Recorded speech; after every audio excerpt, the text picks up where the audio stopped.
आपने बहुत साल पहले एक 10 के नोट को वायरल होते हुए देखा होगा जिसके ऊपर लिखा हुआ था सोनम गुप्ता बेवफा है।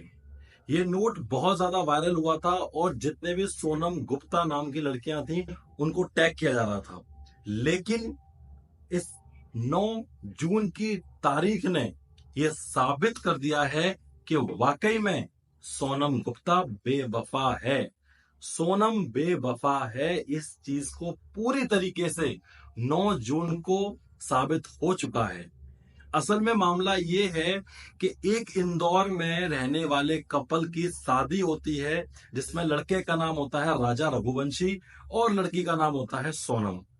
इन दोनों की शादी 11 मई को होती है और 11 मई को शादी होने के बाद में ये लोग 20 मई को रवाना होते हैं अपने हनीमून के लिए। अपने हनीमून की जो टिकट थी, जो डेस्टिनेशन प्लान था, वो पूरा होता है सोनम का। यानी कि इसमें राजा रघुवंशी की कोई भी इंटरचिपेशन नहीं होती है कि कहाँ जाना है, क्या प्लानिंग है। ये सब कुछ प्लानिंग ऑलरेडी सेट करके रखती हैं सोनम। और जब इस प्लान को पूरे को सेट करके रखती हैं तो राजा रघुवंशी की एक बात होती है कि क्यों ना पहले घर वालों से पूछ लिया जाए। लेकिन सोनम कहती है कि घर वालों से क्या पूछना, हनीमून पे जाना है, ऑलरेडी टिकट्स हो चुकी हैं तो हम जाएंगे। लेकिन टिकट सिर्फ वन साइडेड की जाती है, यहां से जाने की टिकट की जाती है, वहां से आने की टिकट नहीं की जाती है।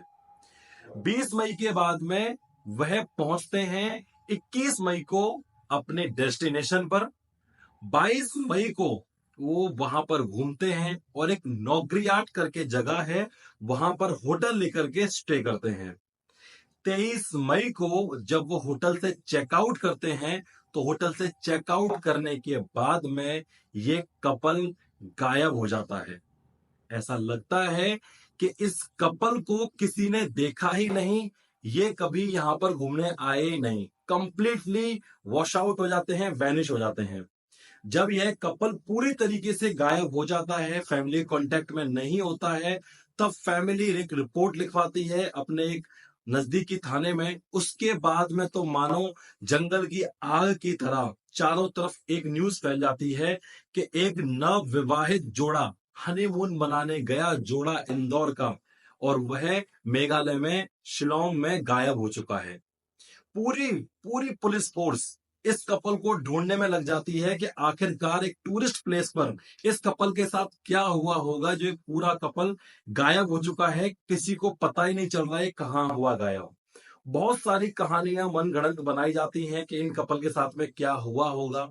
बहुत सारे अजम्पशन लगाए जाते हैं, बहुत सारी कहानियों को सॉल्व करने की कोशिश भी की जाती है, लेकिन कोई भी क्लू नहीं मिल रहा था जहां से पता चले कि ये कपल कहाँ गया है।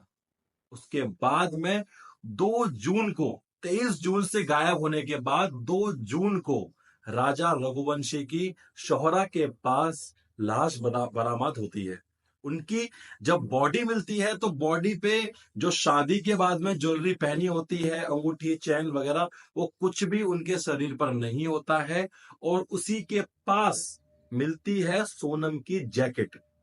पुलिस को ये लगता है कि शायद सोनम भी मारी जा चुकी है, तो पुलिस भी सोनम की जांच में जुड़ जाती है और ये पता करती है कि आखिरकार इस हत्याकांड के पीछे क्या कहानी है।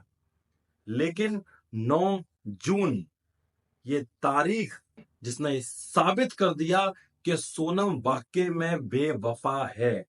9 जून को मेघालय से 1100-1200 किलोमीटर दूरी पर स्थित गाजीपुर उत्तर प्रदेश का एक जिला, जहां पर सोनम अपने आप को आकर के सरेंडर करती है, पुलिस थाने में कहती है कि राजा रघुवंशी का मर्डर मैंने किया है।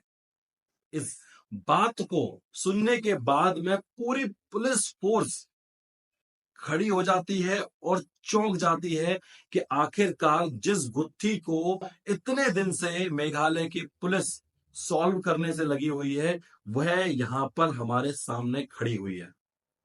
9 जून को यह अपना जब जुर्म कबूल करती है, जुर्म कबूल करने के बाद उसको भेजा जाता है मेडिकल के लिए। फिर मेडिकल के बाद में उससे पूछताछ की जाती है और पूछताछ करने पर पता चलता है कि उसने अपने आशिक के साथ मिलकर के अपने पति का मर्डर किया। आशिक और उसके 4 और दोस्तों ने मिलकर के ये पूरी घटना को अंजाम दिया।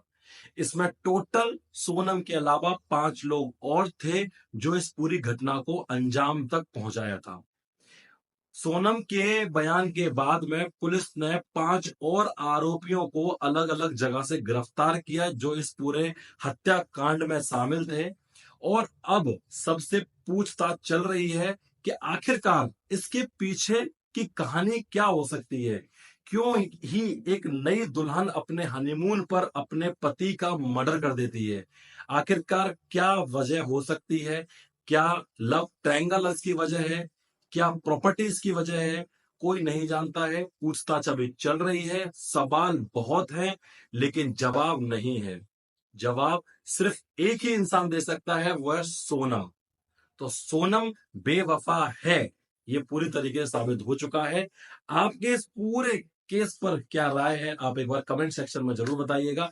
वीडियो कैसा लगा हो ये भी बताइएगा, और वीडियो को शेयर कीजिए, इसको लाइक कीजिए, चैनल पर नए हैं तो चैनल को सब्सक्राइब भी कीजिए।